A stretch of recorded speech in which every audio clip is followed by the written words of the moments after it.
Ang daga na isang prinsesa.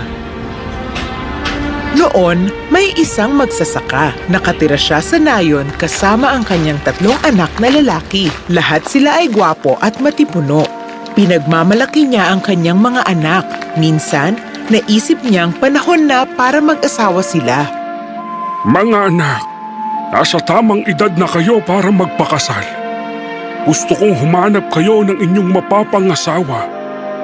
Gusto ko rin magkaroon kayo ng maganda at masayang buhay. Pero Papa, paano namin nahanapin ang aming kabiyak?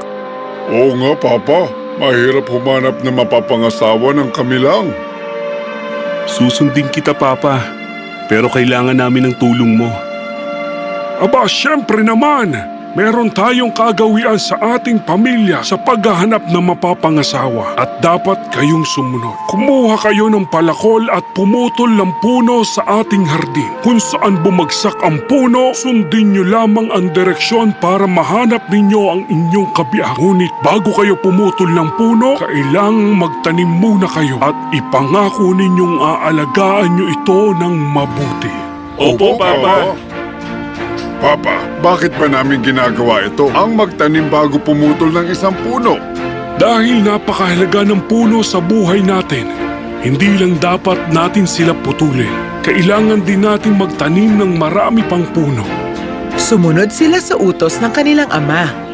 Nagtanim sila ng tig-1 puno at pumutol ng isa pagkatapos. Pumutol ang panganay ng puno at bumagsak ito sa direksyong hilaga. Sa hilaga. Mabuti na lang. Doon nakatira ang babaeng nagugustuhan ko. Pupunta ako ng hilaga at iayayain siyang magpakasal. Pumutol ng puno ang pangalawang anak at bumagsak ito sa direksyong timog. Aba, paano nalaman ng punong ito na sa timog nakatira ang babaeng mahal ko at lagi kong kasamang sumayaw? Kailangan ko nang simulang maglakbay patungo roon. Samantala, ang puno ng busong anak bumagsak sa direksyon ng kagubatan. Pinagtawanan siya ng kanyang mga kuya. Tingnan mo to. Huwag mo sabihing susunod ka sa direksyong yan. Uy, Veko! Uy, Veko! Anong pakakasalan mo sa gubat? Isang lobo o isang usa? Susundin ko ang direksyon kung saan bumagsak ang puno. Tiyak nandun ang hinahanap kong babaeng mapapangasawa ko.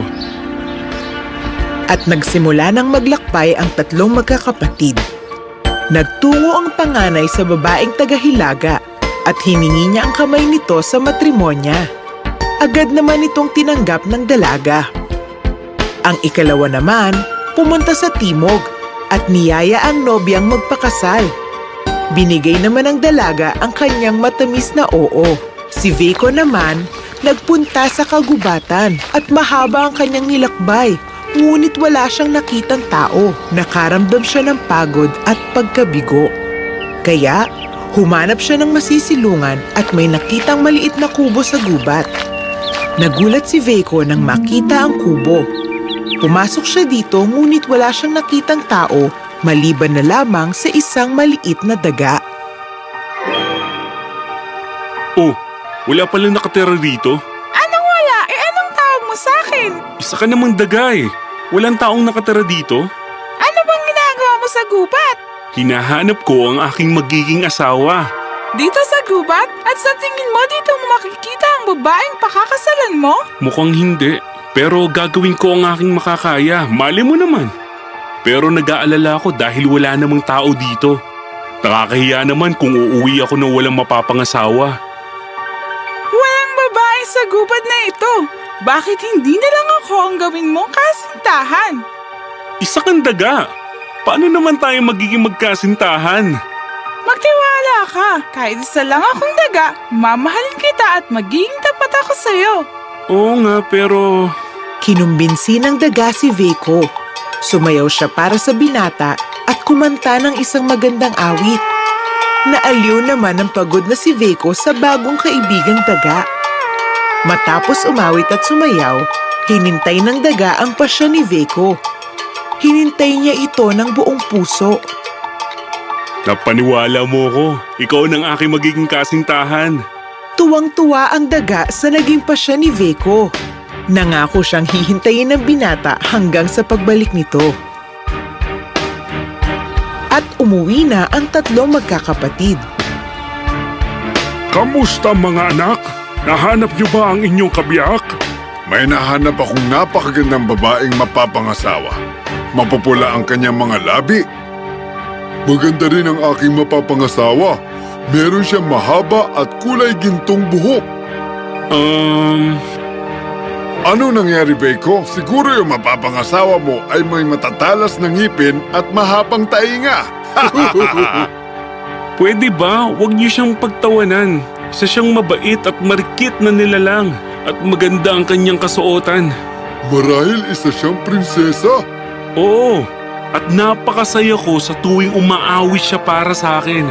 Tila hindi masaya ang dalawang kapatid ni Veiko para sa kanya. Makalipas ang ilang araw, nagpasya ang kanilang ama na subukan ang kanilang mga mapapang-asawa. Tinawag niya ang kanyang mga anak at sinabi, Gusto kong malaman kung marunong sa kusina ang inyong mapapangasawa. Sabihin niyo gumawa sila ng tinapay para sa akin. Pumayag ang dalawang nakakatandang kapatid dito, pero tahimik lamang si Veiko. Nag-aalala siya dahil alam niyang hindi kaya ng isang daga ang gumawa ng tinapay. Pumunta siya sa gubat. Tuwang-tuwa ang kasintahang dalaga nang makita siya. Sabi ko na nga ba, babalik ka agad.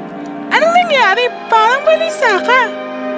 Gusto ng aming ama na gumawa ang aming mapapangasawa ng tinapay, pero hindi mo magagawa. Pagtatawanan ako ng kuya ko. Paano kung sabihin ko sa iyong kaya ko? Hindi ka pagtatawanan ng mga kuya mo. Pero wala pa akong nakikitang daga na gumagawa ng tinapay. Pero kaya ko. Pinatunog ng daga ang isang maliit na kampanilya ng 3 beses. Nang marinig ito, daang-daang mga daga ang biglang sumulpot sa kubo at pumalibot sa kasintahang daga ni Veiko. Umupo siya sa harap ng mga ito ng buong tapang at dignidad. Kumuha ang bawat isa sa inyo ng butil ng pinakamagandang trigo. At laking gulat ni Veiko, umalis lahat ng daga. At sa kanilang pagbalik, dala nila ang mga butil ng magagandang trigo. Kinolekta ng daga ang mga butil at gumawa ng isang napakasarap na tinapay. Dinala ng 3 magkakapatid ang mga tinapay sa kanilang ama. Binigay ng pinakamatandang kapatid ang tinapay na yari sa senteno. Magaling! Bagay ang tinapay na ito sa mga katulad nating masisipag. Ang pangalawang anak naman, nagdala ng tinapay na gawa sa sebada. Mainam din itong sibada. At binigay ni Veiko ang tinapay na gawa sa trigo. Ano to? Tinapay na trigo? Veiko, napakayaman siguro ng mapapangasawa mo. Siyempre, di ba sabi niya isa itong prinsesa? Veiko, paano kumukuha ng trigo ang isang prinsesa?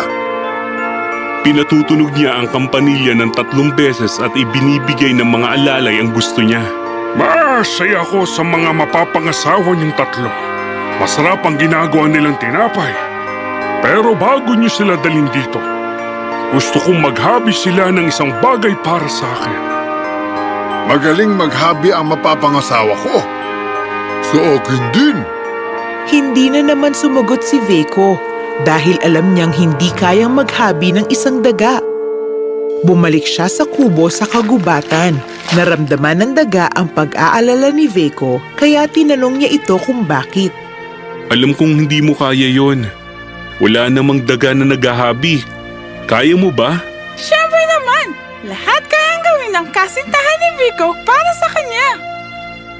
Muli, pinatunog ng daga ang kampanilya ng 3 beses at dumating ang daang-daang daga. Umupo sila sa harap niya at hinintay ang kanyang utos. Kumuha kayo ng pinakapinong sinulid ng lino. Sumunod ang mga daga sa kanyang utos at agad umalis. Sa kanilang pagbalik, dala nila ang mga pinong sinulid ng lino. Naghabi ang daga ng napakagandang tela. Sa sobrang pino nito, inilagay niya ito sa loob ng balat ng walnut. Ito na, Veiko! Sana magustuhan ito ng papa mo! dinala ni Veiko ang walnut at umuwi sa kanila. Dala rin ng kanyang mga kuya ang hinabi ng kanilang mga mapapang-asawa. Magaspang ang cotton. Hindi gaano pino, pero pwede na. Binigay naman ng pangalawang anak ang hinabi ng kanyang kasintahan. Pinaghalong cotton at lino. Mas maganda ito. Ikaw naman, Vico. Pinakita ni Veiko ang dala niyang walnut. Pinagtawanan siya ng kanyang mga kuya.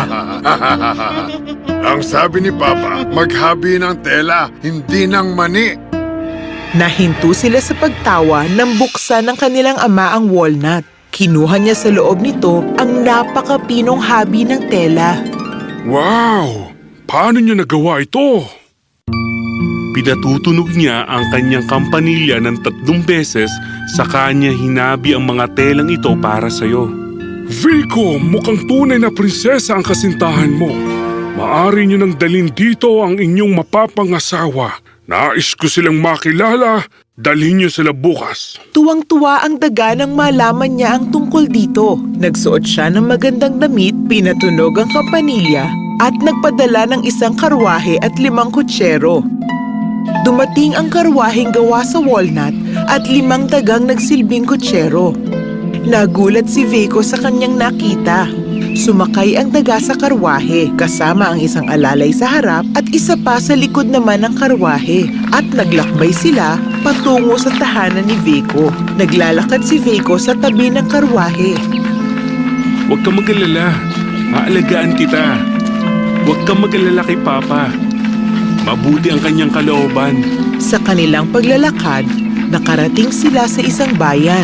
May ilog na dumadaloy dito. Dumaan sila sa isang tulay para makatawid sa kabilang dulo ng ilog. Sa kanilang pagtawid, may nakasalubong silang isang lalaking galing sa kabilang dulo.